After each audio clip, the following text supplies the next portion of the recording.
Good morning, APU community, and welcome. I am Dr. Richard S. Martinez, and I serve as the Executive Director for the Center for Diversity, Equity, and Inclusive Excellence here at APU. Thank you so much for joining us this morning. On behalf of the Office of the Provost, Student Affairs, the Office of Diversity and Inclusion, we welcome you to the Civic Engagement Speaker Series. This is a second of 3 presentations being shared this semester during this specific series. As we continue to navigate the current political landscape and draw closer to the November election, we feel this is a great opportunity to be reminded of the importance of civic engagement, ways that we can leverage our faith, knowledge, influence, and strengths to make a difference in our communities. Today, we're fortunate to have an opportunity to glean from one of APU's thought leaders, Dr. Margaret Lee, to learn about the breadth of issues related to healthcare. A little bit about Dr. Lee. Dr. Lee teaches courses in diversity, policy, and introduction to social work.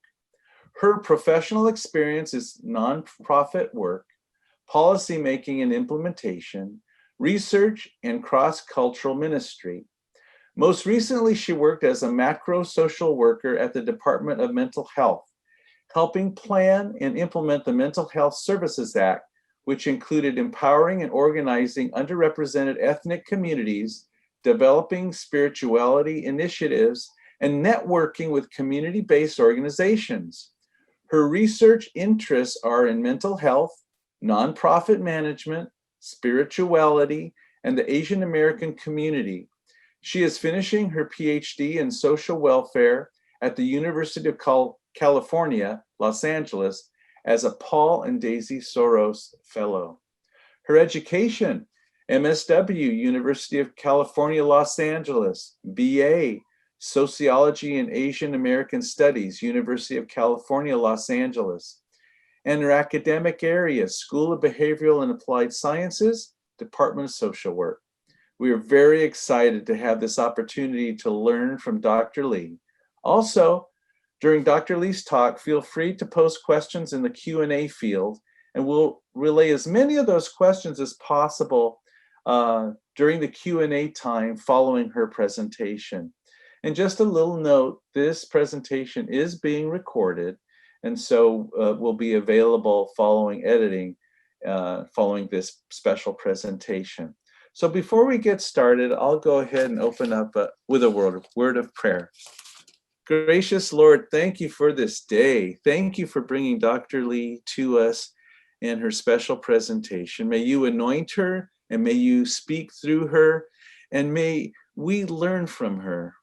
May we learn the importance of civic engagement. May we learn from her expertise in her field. And may we be blessed, and may we take this knowledge forward into our APU community. Thank you for all of the people in front of the scenes and behind the scenes that have helped put on these special presentations. And we're just so blessed to be with Dr. Lee today. Thank you for joining us. Dear Jesus, we know you have brought your Holy Spirit into this virtual meeting today. And thank you for your many blessings. And we ask all these things in your powerful name, Jesus. Amen. So Dr. Lee, we present her an APU Civic Engagement Series, Issues Related to Healthcare. Thank you, Dr. Lee. Thank you so much, Dr. Martinez. Thank you to all the attendees that are here for taking time out of your busy schedule to come and learn more about healthcare. And I also want to just thank the larger APU community for creating a series like this. As we all know, the election is next week. Many people have already cast their ballots. And so we're all sort of thinking about these critical issues that impact our country. And healthcare is an issue that impacts all of us. I also want to say, that description, my bio was actually a few years old. So I did get my PhD like, I think 4 or 5 years ago. And so, yeah, I'm so glad that's done. So I thought I would jump into this presentation. I actually teach a lot of the policy classes in the social work department in the graduate side, and one of the classes I teach is related to health policy. So I was thinking a lot about how do I distill a semester's worth of knowledge and lectures into a 45-minute talk. And I really tried to create this presentation in a way that would help inform how you think about healthcare as it relates to civic engagement. So one of the questions that is really fundamental to understanding healthcare policy in America is this question of, is healthcare a right or is it a privilege? And this is a question that has been really at the central of healthcare politics, stretching all the way back to the beginning of modern medicine in America. So most presidential elections have made healthcare one of the central pieces of debate. For as long as I can remember, I remember healthcare coming up debate after debate after debate. It was a huge part of the debate in the 2016 election. And if you watched the election last week, we saw our two presidential candidates talking about healthcare. And so I don't have enough time to kind of give you a crash course on everything related to the American healthcare system. But what I can do is to help you think through how you would allow your values to guide your the way that you vote, the way that you think about politics as it relates to healthcare. And this is the question I think that everyone should really ask themselves. Is healthcare, our access to getting health services, is this a right or is this a privilege? So let me define what those two things are. So some definitions: a right is a thing or service that are owed to you as a citizen or a member of society. So one way to think of this is that you are entitled to this thing because you are an American. A privilege is a special kind of right. It's an advantage or immunity granted or available only to a particular person or group. So not everyone has access to whatever this privilege is, but if it's something a right, then everyone has access. Let me share a couple examples. So some things that are rights in America. K through 12 public education is a right.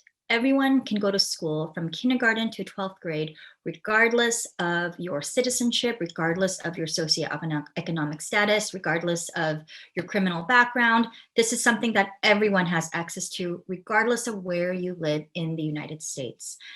Public safety. Every county, municipality, state, we have fire and police departments. And this is something because it is our right as Americans to have the government keep us safe. Next is local and national park space. This idea that we can go to our local parks, so that's our local governments giving us that right to access. And then of course we have national parks that are run by our federal government using our taxpayer money to create. And these are wonderful resources that we have as Americans to access. And then we have privileges. So higher education is an example of a privilege. Not anyone can go to APU, for example. You have to apply, you have to get in, you have to pay. So higher education is a privilege, whereas K through 12 public education is a right. Driving a car is another example of a privilege. Not anyone can drive a car. You have to prove that you can drive a car, and you have to get car insurance in order to drive a car. Having a retirement account is also a form of a privilege. We have, we pay into Social Security. We have our own company, organization, retirement accounts, and that's something that is a form of safety net that we have, that we depend on, but not anyone is entitled to it. And then lastly, having health insurance, having access to healthcare in the US is a privilege. So to help us understand how public education became a right. So one thing that's important to understand is that when something becomes a right, there was almost always a political struggle to get us there. So when this country was first founded, it wasn't part of the Constitution to say everyone gets access to free public education. It was something that through policy at the federal and state level, there was a sort of political struggle to determine what levels of education is considered a right to all Americans. So in early America, education was mostly for the privileged. For most of our early American history, education was actually mostly for boys. So a lot of girls didn't go to school, and it was mostly boys from affluent families. So it was really only education was this thing for the truly, truly privileged. And there were no public schools. Most schools were tuition based, or in other words, they were private, and they were run by churches. And so it was very rare for anyone at this time to complete high school. So let's jump a century and go to the late 1800s. And during the late 1800s, it was one of the biggest education reform movements. So by 1870, all states in the US had tax-supported elementary schools, but education was not required. So anyone could go to education if they wanted to, but if your parents didn't think you needed to go, then you didn't go. And so what happened was a little more than half of young girls actually did not attend elementary school as of the late 1800s. And again, high school was considered a privilege, right? It was not free. If you went to high school, there were a few high schools at the time, you had to pay tuition. And again, only the very privileged and wealthy went to high school and got a high school education. So moving forward into the 1900s, the 20th century, we had something called the high school movement from 1910 and 1940. And what this did was that states across the country, they began to build high schools and develop compulsory education laws. So what that means is that they made going to school required. And so this really kind of quickly made high school it made it a right? When you require someone to go to something, then that means you have to be able to provide that service to the people who use it. So by 1955, 80% of youth graduated from high school. And the reason why I use education as an experience is because we kind of take it for granted now, right? Like public education is something that is not really controversial. I don't think there are any significant political advocacy groups that are trying to fight to take education away from people. I think it's commonly understood that everyone should go to school, even though they may not pay taxes. Most people, I would say all Americans, this is a commonly agreed upon value that we share as a country. But when you look at other countries, there are many countries in the world where high school is not free. 24% of the world's countries do not provide free secondary school. And the reason is because it is considered a privilege. And the reason why it's considered a privilege is because they don't have enough money for it. So most developing countries, they just don't have the economy, they don't have the tax base to provide free secondary education to all of its citizens. And I will say what's interesting is that when you study economic development, international economic development, what you'll see is once countries start growing in economic potential, then they start, one of the first policy priorities that they have is education and healthcare. So as countries get richer, then they make education a right, and then they make healthcare a right. But as long as they are poor, it is very difficult to make education and healthcare available to everyone. So, why is this important? Why is access to healthcare important? And it's because it is, we all benefit from healthcare, right? I think every single one of us has utilized healthcare services in some capacity, starting from our birth. So in the US, birth is a highly medicalized experience. It's actually also very expensive to be born.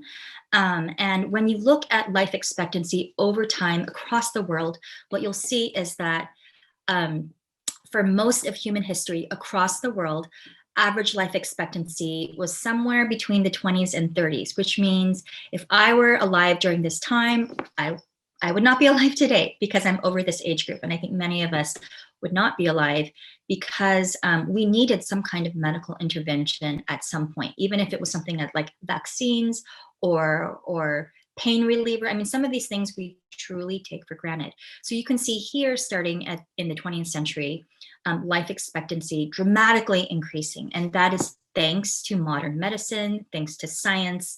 And so now we have all these ways to help us not only stay healthy, but stay alive. And, these are all forms of healthcare. And so when we don't allow people to have access to healthcare, then this essentially becomes, for many people, a difference between life and death. So to go back to this slide about the differences between a right and a privilege, I want to circle back to this idea that health insurance, access to health care, is a privilege in America. And we are very unique in making this a privilege.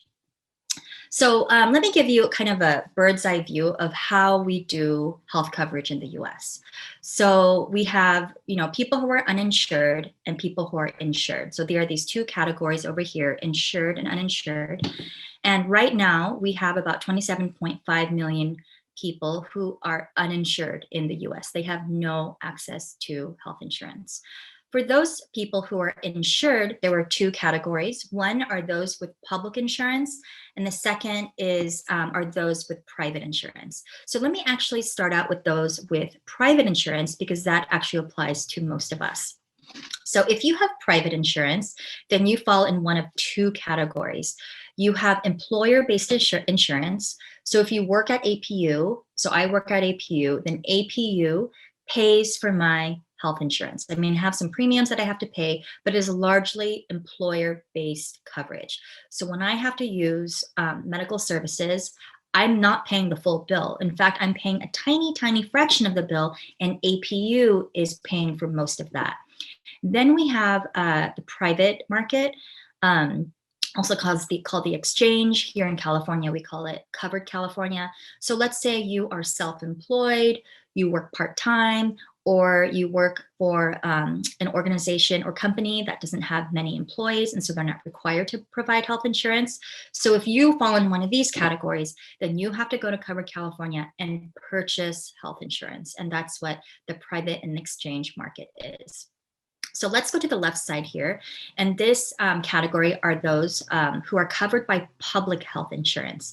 And with public health insurance, there are two broad categories. One is Medicaid. In California, we call it Medi-Cal. And this is health insurance for the extremely poor. If you are homeless, if you are disabled, if you are not able to work, if you are a single mom with kids, not able to, work, then you qualify for Medicaid or Medi-Cal here in California. Every state does Medicaid coverage differently.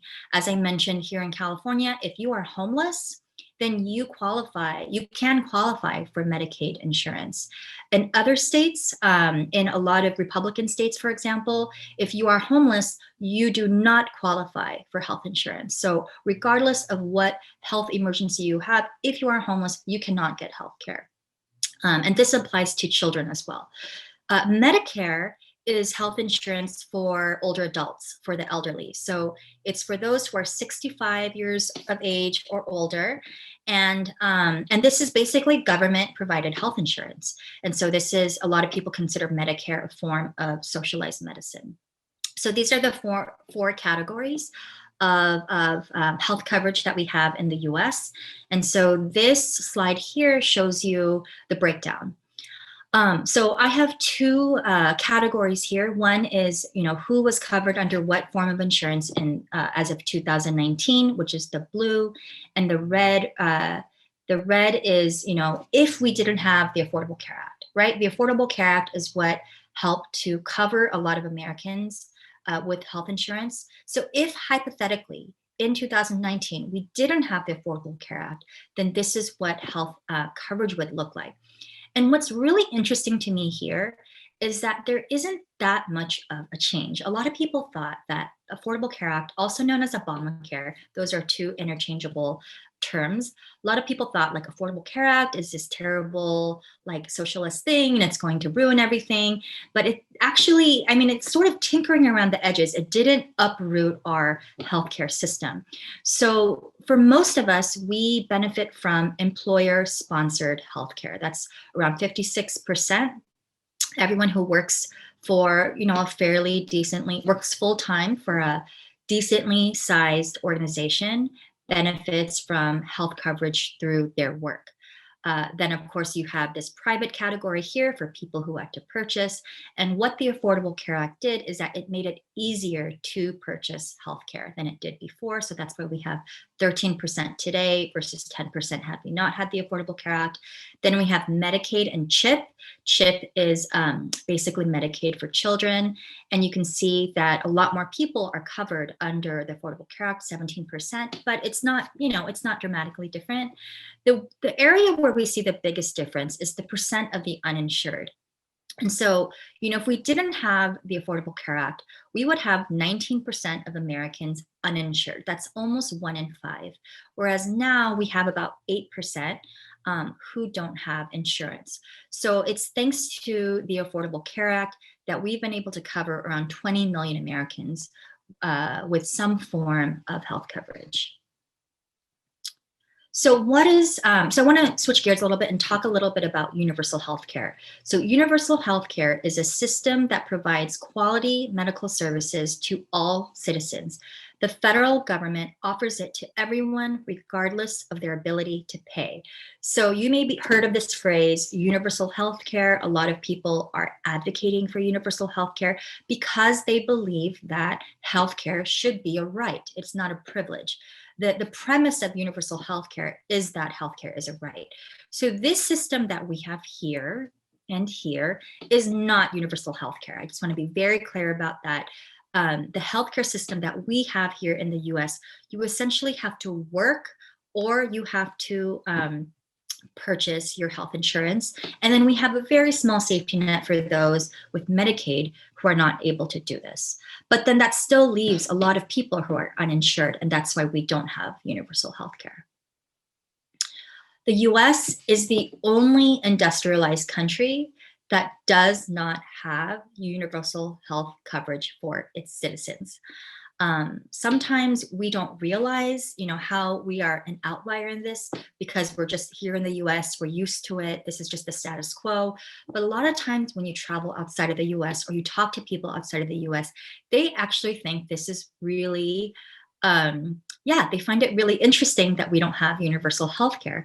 I have a lot of family in Canada. Many of them are healthcare professionals.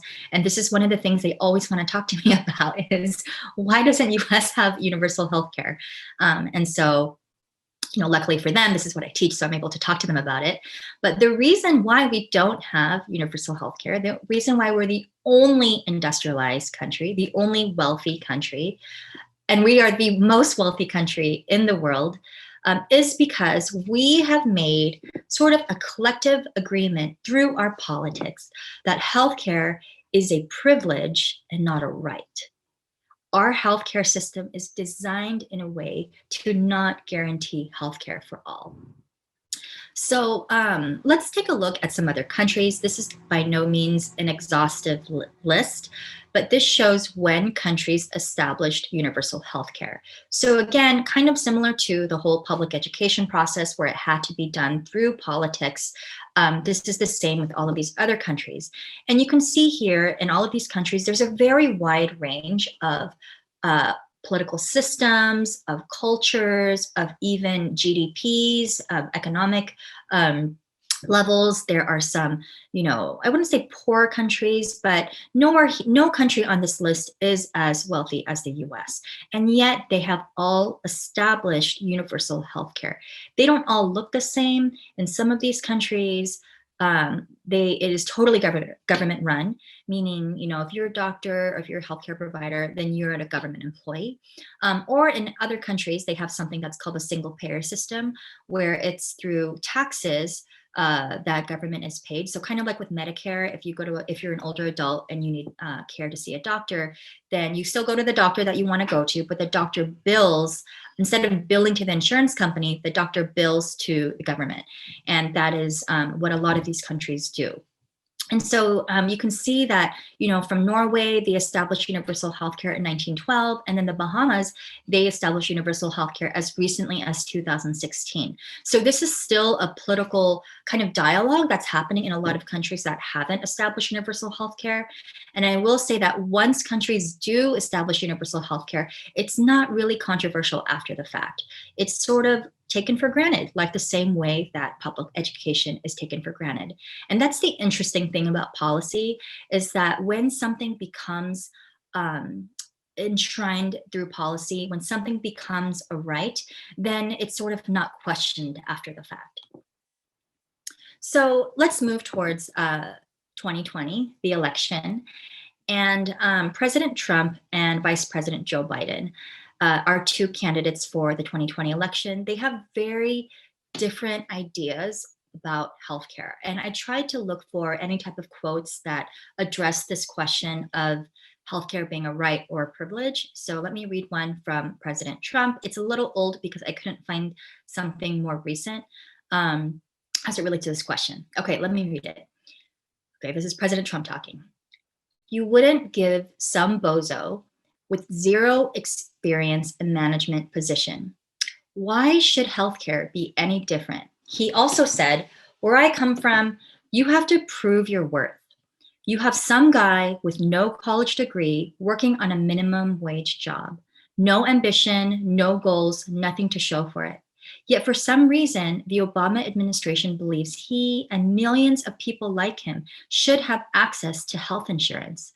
It's outrageous. And this was during an interview with Bloomberg Politics.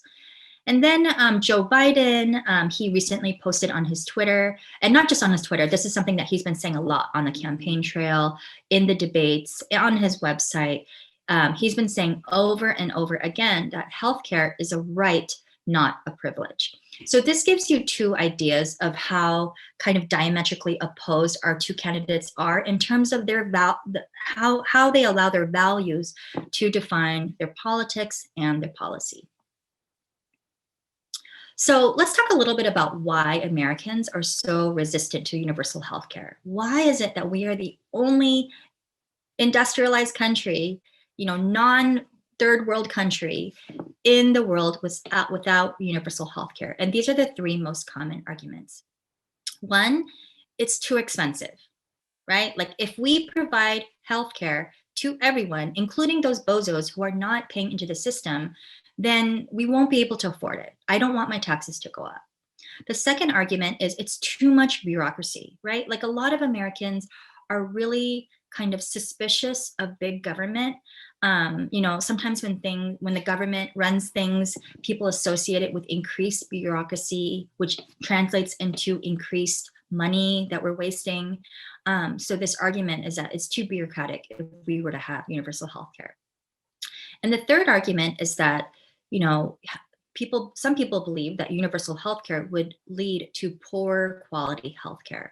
So a lot of Americans are satisfied with their healthcare right now, and so they're worried about change. They're worried that if we move towards universal healthcare, that all of a sudden their quality of care would go down. So I want to deconstruct these three arguments a little bit. The first one, so this data comes from a think tank, the Peter G. Sorry, let me move my panel here a little bit. The Peter G. Foundation. And here, this is data as of published, this is published in July 2020. The US per capita healthcare spending is almost twice the average of other wealthy countries. So these are all countries that are sort of similar to the US in terms of our GDP. And we are spending per person, right? Not total, but per person, an average of over $11,000 per person. Whereas all of these other countries are spending way less on their healthcare. The average is $5,496, which is about half of the US average. So this begs the question, what are we spending money on? Well, maybe it's because we provide better quality care, right? That's what some people are saying. But this is important to know that we are spending a lot of money on healthcare. And when I say we, this directly impacts our economy. And so this is why a lot of politicians are really focused on the healthcare debate, is that our spending on our healthcare is really impacting our economic potential as a country. It's sort of dragging us down. The second argument is that, well, universal healthcare would be too bureaucratic. There's too many administrative costs. Well, it's very easy to compare because again, we're the only country without universal healthcare, and we spend more on administrative costs. So this is the first chart over here. We spend an average of $937 in administrative costs per person, and the national or the average for these OECD countries is $173. Canada is $167. And so we're blowing all of these countries out of the water when it comes to bureaucratic costs. And a lot of that is because of all of our insurance companies. Every Every company organization has to have their own HR department. If any of you have tried to battle with your insurance company, try to figure out your medical bill costs, it is extremely bureaucratic. And so, so this is not really an argument that holds a lot of water, because we have one of the most bureaucratic health insurance systems in the world. And there's this other graph here on the right that shows long-term healthcare. How much are we spending long-term care per capita, especially for older adults? And, we're not providing necessarily better care or more care. We're spending $516 per person, whereas in the Netherlands, they're spending $1,578 per person, despite having only $213 in administrative costs. So this is really problematic that we're spending so much money, but we're not necessarily providing more care. What if we're looking at outcomes? So this idea that, okay, if we switch to universal healthcare, this means we're going to have a worse healthcare system. And the best way to measure a quality healthcare system is to look at outcomes, is to look at health outcomes. So although the United States spends more on healthcare than other developed countries, our health outcomes are generally not any better. So if you look at on the left side here, these are some important health outcomes, things like life expectancy at birth.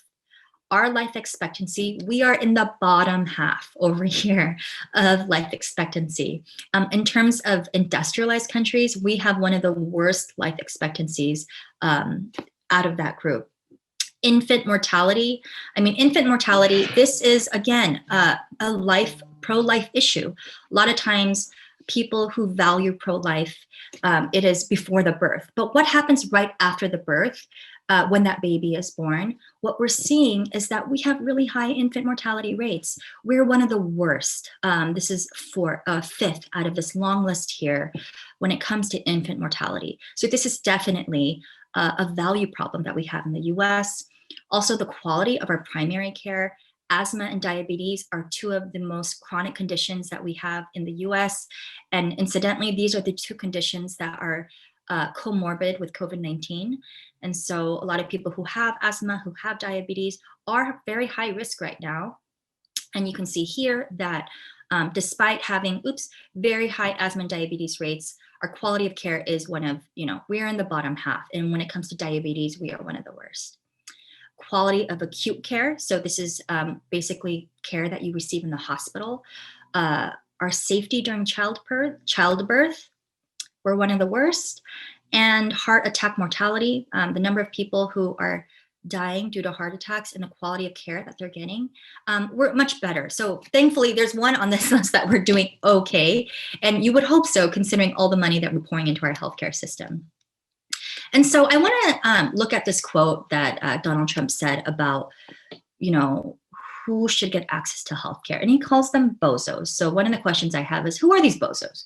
Who are the people who should not get access to healthcare? I mean, he says, why should healthcare be any? You wouldn't give some bozo with zero experience in management position. Why should healthcare be any different? So the three things that he says here is that, number one, in order to get healthcare, you have to prove your worth. You have to prove that you are worthy of getting access to healthcare. Number two, those who didn't go to college, who are working just a minimum wage job, maybe they don't deserve healthcare, right? Like they didn't work hard enough to get a real job, so why should we pay for their healthcare? And number three, these people have nothing to show for it.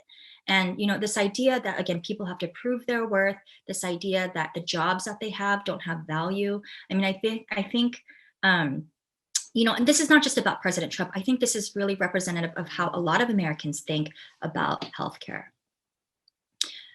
So who are these bozos, right? Who are these people who are working full time? And he's not talking about like lazy people who are not working, right? He's not talking about the unemployed. He's talking about working people. Who are these people? They are this category that social scientists call the working poor. 1 in 3 Californians belong to this group, the working poor. And when factoring cost of living, California actually has the highest poverty rate in the country because of our high housing costs. And when we think of industries, of the working poor. They include things like restaurant and food service, retail, administrative support, nonprofit, agriculture, construction, manufacturing, transportation, grocery, childcare, and ironically, healthcare. So think for a minute, who do you know that works in these industries? Who do you know that works in these industries? They work very hard, they work full time. They, I think these are people that we all depend on to survive. And these are people that if their organization that they work for does not provide health coverage, then they they have a very high risk of being uninsured because they have to choose between paying for a healthcare premium or paying for rent or paying for food.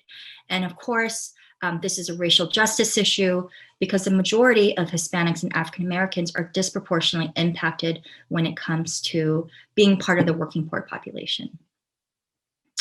Okay, so want to address this question of, okay, so why are people uninsured, right? Because we have made it a choice for people.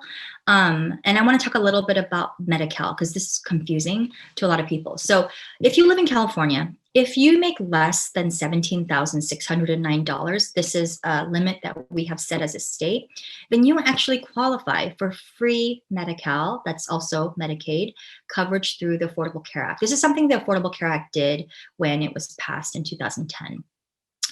So that's a very low bar, $17,000. Most of the people who make that much money per year, they're living off of some kind of, maybe they're living off of disability, or maybe they are only able to work part-time. So we have the safety net for those people. But what about people who make more than that, right? If you're working a minimum wage job full-time in many of the industries that I listed in the previous slide, you have to buy your health insurance.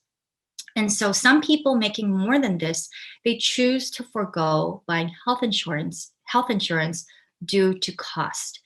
Health insurance is very expensive. We don't see that. Like if you work for APU, we don't see how expensive it is. But if you talk to our HR department, they will tell you that it is really expensive. If you look at our APU budget, you will see that a significant part of our budget is actually paying for healthcare coverage. And so we don't necessarily see that line item when we get our salary. And so when you don't have your company paying for your health insurance, then you have to buy it yourself. And that's when you have to pay premiums. And premiums are really expensive. And the reason why they're expensive is because the cost of the premium is directly related to how many people are buying health insurance. So let me kind of talk about that concept a little bit. So you may have heard of something called the insurance death spiral. And the way that insurance works is that any type of insurance is that you need a lot of low risk people. You need a lot of people to buy in, right? You need a lot of people to purchase health insurance to help pool the risk because you don't know who's going to need to use those services. So, God forbid, if any of us get into a horrific car accident or we get extremely sick, in a way that we don't expect, then we kind of lean into our health insurance. But if you have a lot of people not wanting to buy health insurance, then the premiums go up. But what if when the premiums go up, that causes more people to not want to buy health insurance. And so it creates this vicious cycle. And that is called the insurance death spiral. You may have heard of the individual mandate and what that was. It's a part of the Affordable Care Act that required people to buy health insurance. The individual mandate is designed to prevent the insurance death spiral. And it was actually recently struck down as unconstitutional because people didn't want to be forced to buy health insurance. However, if you drive, you're forced to buy car insurance. What if we made car insurance optional? I think if we made car insurance optional, a lot of people would not buy car insurance. What if we allowed people to purchase insurance after getting to a car accident? Well, it wouldn't work, right? Because the car insurance company would say, no, we will only cover you if you were insured prior to the accident. But for some reason, even though everyone is perfectly fine with paying car insurance, with health insurance, this is something that has a different application. All of a sudden, people don't want to pay into the system, even though we do that for car insurance. And so this is not just car insurance. A lot of different types of insurance work in this way. And now that we no longer have the individual mandate, this causes premiums to go up for people, making it unaffordable to buy health insurance. And then, of course, we're in the middle of a global pandemic. This was, we didn't see this happening last year.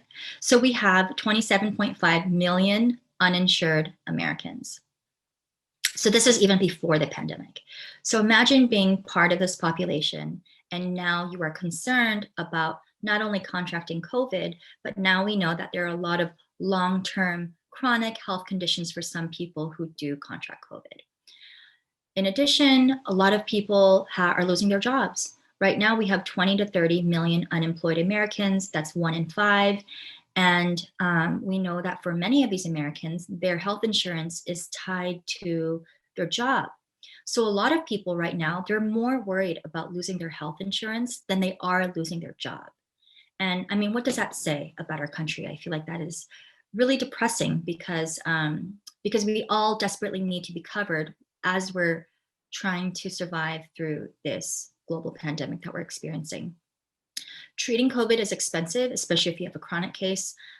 If you have major complications, it costs an average of $20,000 to get treated. And so we know that over 225,000 Americans have died, and many more have been treated with complications in the hospital. So there haven't been, we still don't know what is going to be the overall economic impact of COVID, considering that we have had 27.5 million uninsured Americans not paying into the system.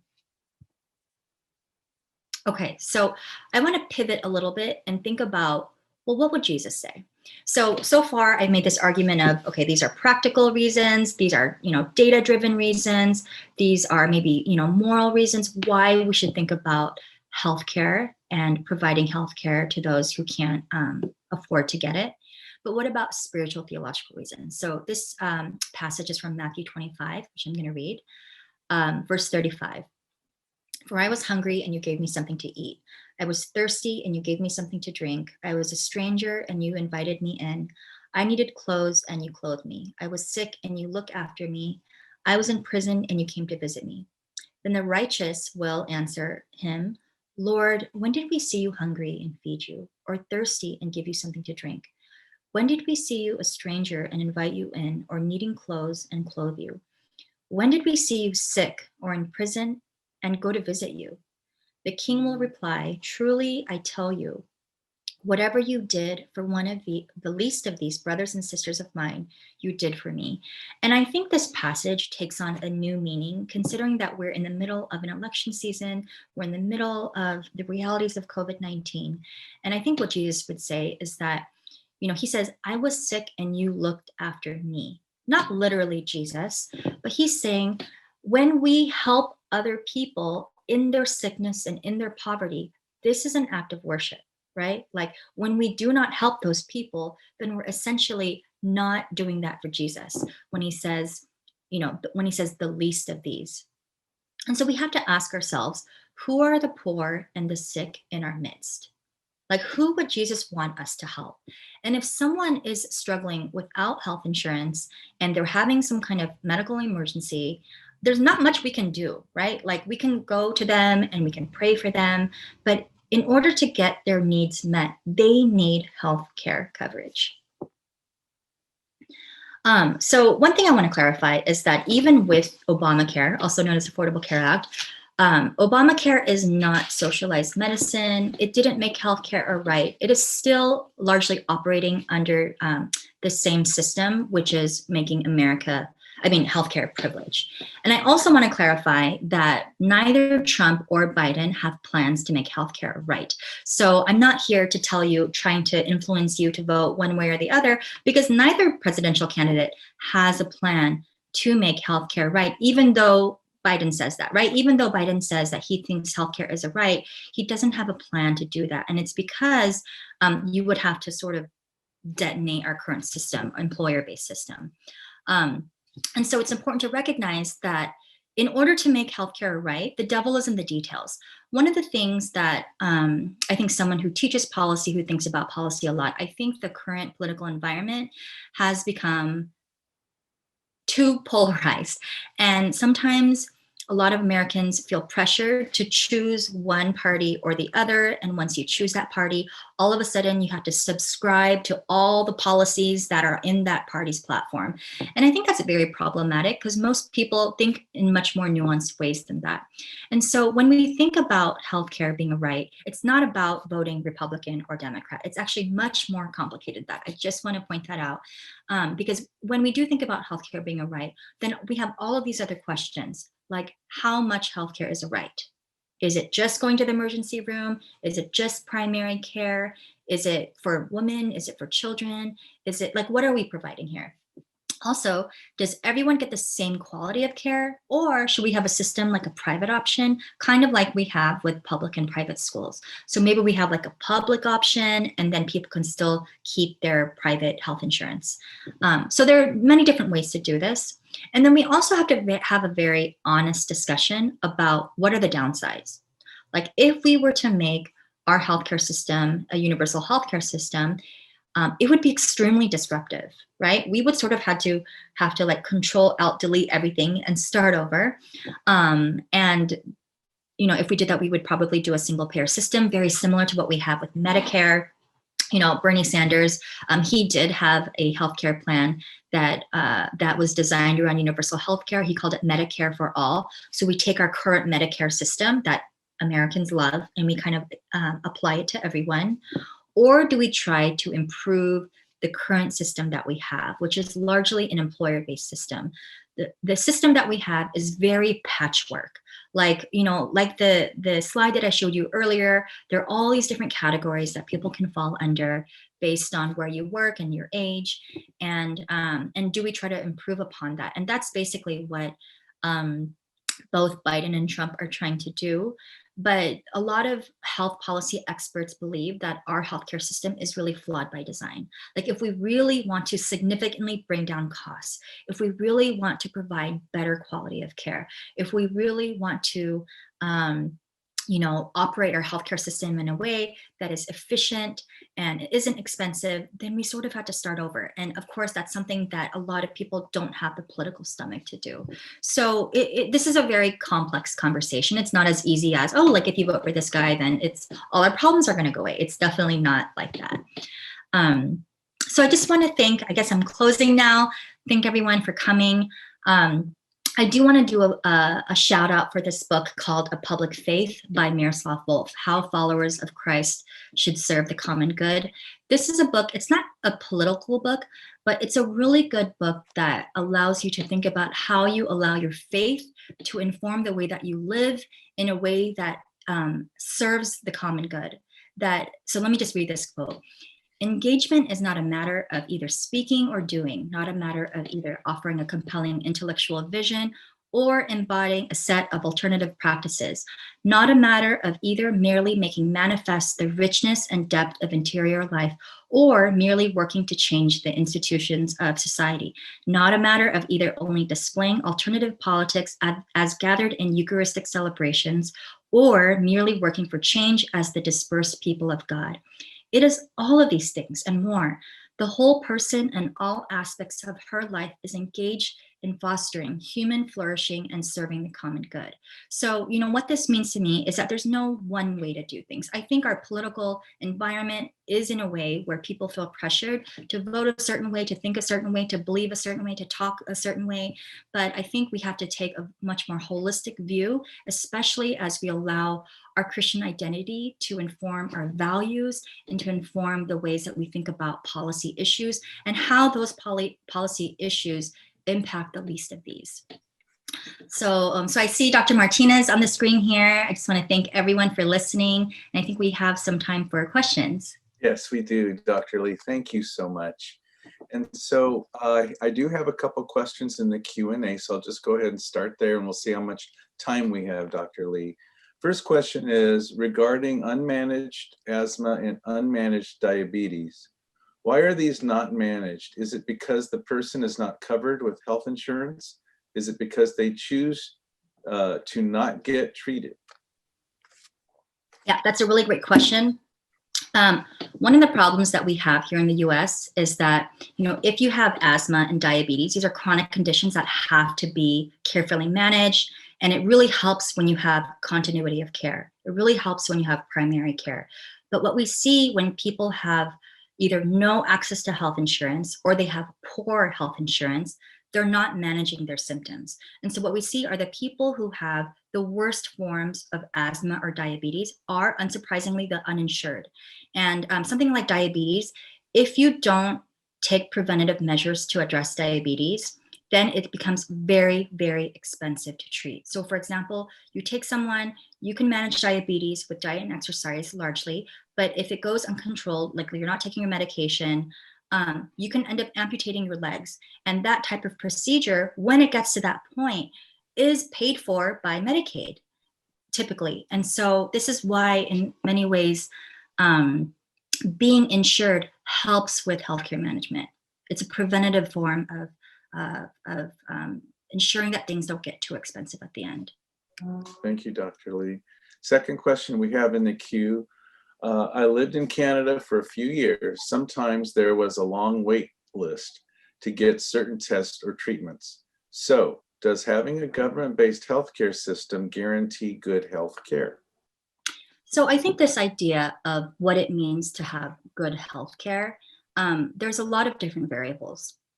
And so I don't know exactly what tests or treatments were involved, but even here in the US, depending on what healthcare insurance type you have, it can also take a long time. So, for example, I'm with Kaiser, and Kaiser is very infamous for taking a long time to get certain types of treatments because of the way the healthcare system is designed. So it's not necessarily just a national difference. Sometimes we can have that problem here in the US depending on the healthcare system. But we also have to think about why, right? Like, why is there a wait to get a certain type of treatment?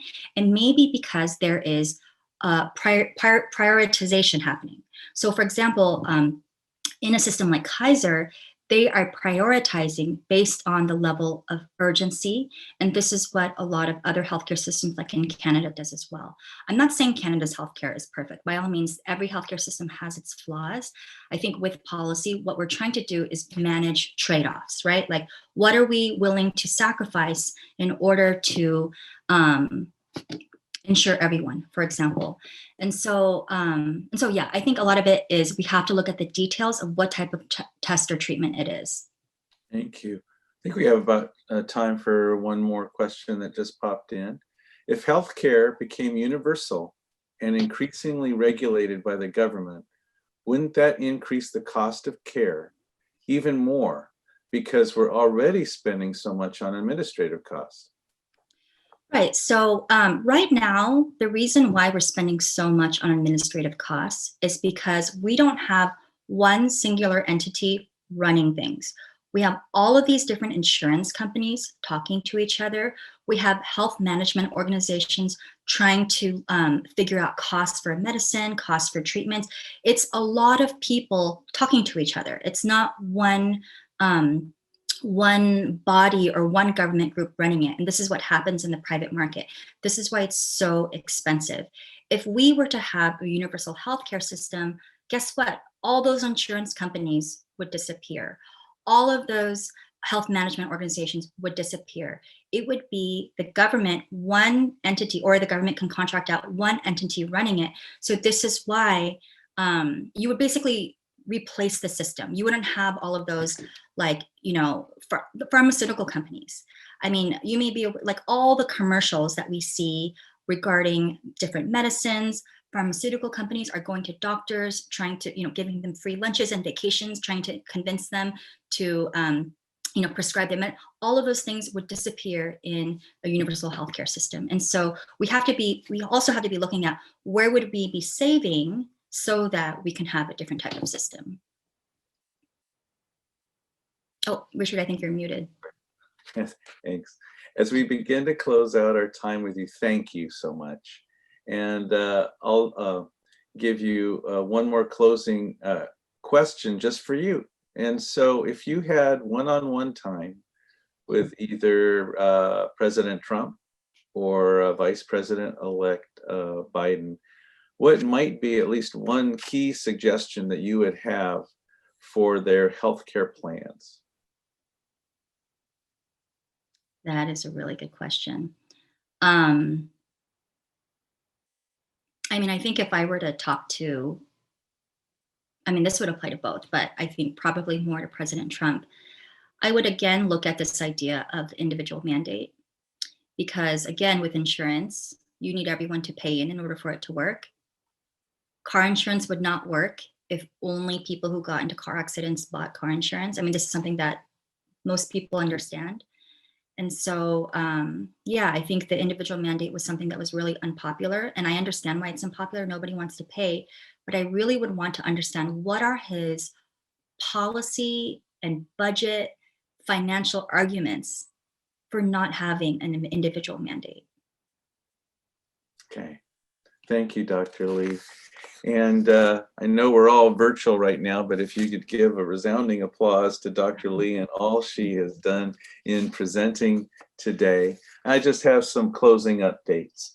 Is that before we conclude, November 3rd, Election Day, so leverage your voice and your vote. So November 3rd is coming up.